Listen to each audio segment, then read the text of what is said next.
Hey, Shark fans, it's Melinda with another episode of Main Street Moments. And today in the studio with me is Mr. Blake McGaughy, who is president of the Ripley Arts Council. Blake, thanks so much for coming to the studio to talk with me today. Well, thank you, Melinda. I'm really glad to be here. We are going to talk about one of my favorite topics, and that is community theater. So tell us all about the Dixie Theater. Well, I moved here, Don and I moved here in 2011, and the next year, 2012, someone just mysteriously put a couple of tickets to a production at the Dixie Theater in our mailbox. And we had no idea who it was. And it was for the, was it Delta Swim Club? Was that the name of it? That was the first one that we went and saw here in Ripley. And a couple of years after that, Lynn Hill was directing Spamalot, and she came and asked if I would help build some of the set. And I reluctantly agreed, but went ahead anyway. And it was a lot of fun. And Donna helped with some of the costuming and props, a lot of the props on Spamalot. And I just enjoyed working behind the scenes. I don't like to be out front, but I enjoyed working on the set. And so we became involved with that. And we've learned a little history about the theater here in town. I do know that it was reorganized somewhere around 2008. Kathy Voiles had a lot to do with that. She had a lot of community support behind her on that. A lot of people, I can't name names because I'll leave out someone, but I do know that she was a big supporter and got things kicked off. And since then, we've had a number of great productions here. So, what does a normal year look like at the Dixie Theater? Normally, we try to have 5 productions. We have usually one around February, and then another production in April. Then over the summer, we try to have 2 children's productions.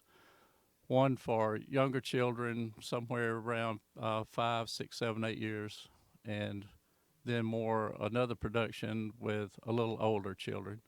And then in the fall, we try to have another adult production. But what happened this year, like with everything? It was a disaster. We started out with a great lineup for 2020. It was going to be just fabulous. We had our first show in February. That was Still Magnolias. Lynn Hill directed that. We had a great cast. We had a fantastic show. We had great crowds. Everything just went off without a hitch.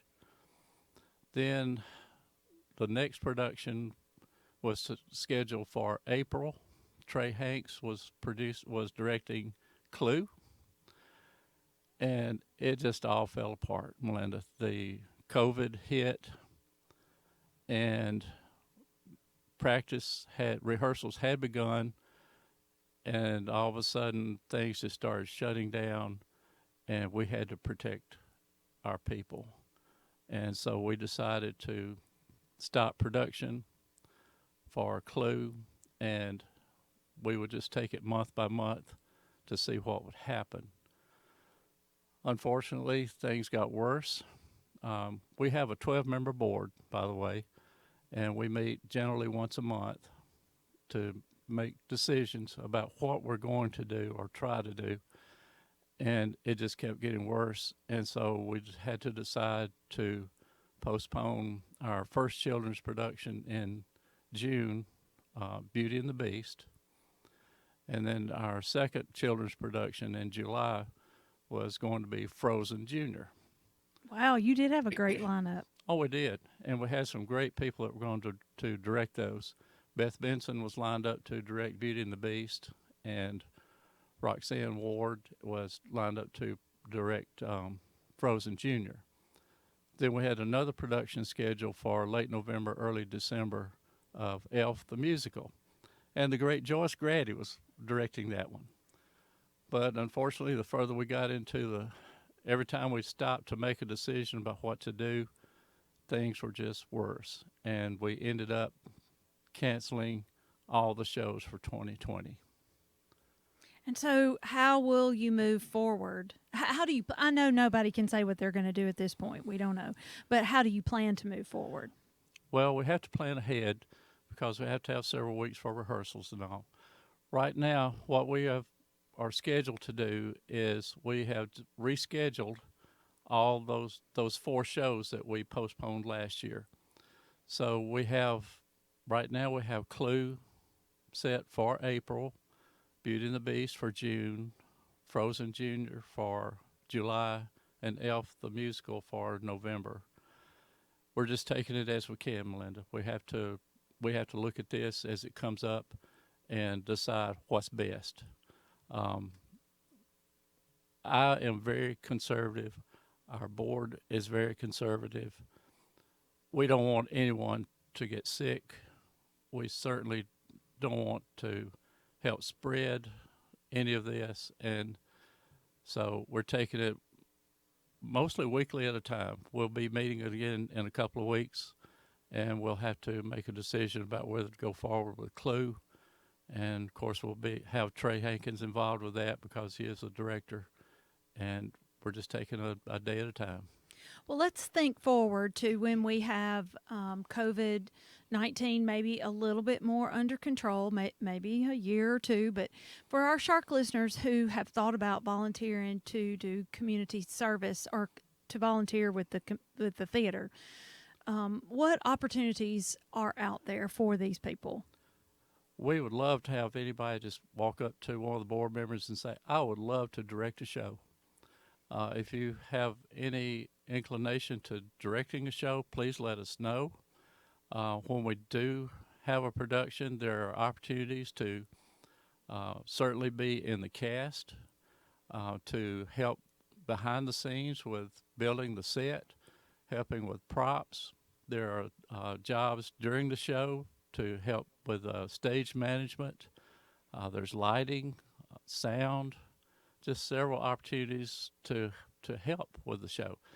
And we would love for volunteers to come forward and help it. Now, what is the best way for our Shark listeners to follow what the Dixie Theater does throughout the year? The best way is to look on Facebook. We have a Facebook page. If you will search for Ripley Arts Council, it will come up and you can select that. We'd love for you to go ahead and like the page so that you can follow what's going on, because we do make a lot of announcements on there about upcoming productions, what's going on. There are some videos posted on there that you can look at. One thing I do want to mention is during all this, we have had a virtual play that we have currently on the Facebook page. A virtual play. Right. It's pretty unique. All of a sudden after COVID hit, there are opportunities, and writers have come up with virtual plays that have no contact or very limited contact, and we have one of those in production now. What's the name of it? It's called Virtually Driving Me Crazy. Okay, so people can go to your Facebook page, Ripley Arts Council, and watch this production? Yes. For free? Yes, for free. There are 3 episodes on there now. There will be a 4th one coming soon. Kathy Voiles directed the first 2, and they're already out there for you to go to the Facebook page and click on and watch that. Amy Bain has directed the 3rd one, and she will be directing the 4th one. Blake, thank you so much for coming into the studio today. It was great hearing about the Dixie Theater and the Ripley Arts Council, and best wishes to you in the upcoming year. Thanks, Linda, for having me this afternoon. Watch our Facebook page for changes in events as they come about. That's the best source of information. You can always contact me personally, and I'll be glad to answer your questions or try to help you any way I can. The Ripley Arts Council enjoys providing these events for the community, and as always, if you have not been to a show, when we restart having shows, please come and visit. I think you'll enjoy what you see. Thank you. And Shark fans, you guys have a great rest of the day.